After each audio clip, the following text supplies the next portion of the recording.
Hello, my name is Pennie and I lead on the Investors in Carers scheme for the Health Board across the West Wales region.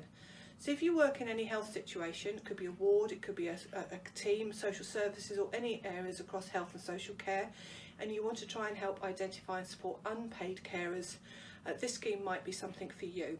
There is a bronze, silver and gold level with some theme standards. You would have to implement some of this within your workplace, but you might find that you're actually doing some of this work already.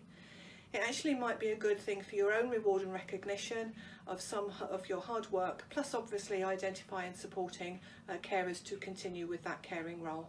There is some help and support out there for them. So if this is a scheme that's something you would be interested in being involved in, please contact me. My details will follow this video.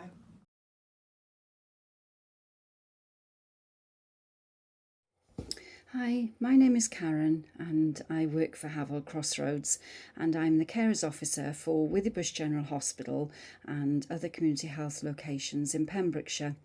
We've been commissioned by Bwrdd University Health Board to raise awareness and provide information, support and training to staff of the issues facing unpaid carers when the person they care for is in hospital. The purpose of my role is to help improve the carer's experience of the discharge process and transfer of care if the person that they care for is in hospital. I'm also a carer. I'm a working carer. I care for my 88-year-old mum, so I feel that I do have an understanding of the issues facing unpaid carers and feel I can show empathy and patience and help support staff and the carers that they do come into contact with. I do believe my telephone number is following this video, so if I can help you in any way, please give me a call. Thank you.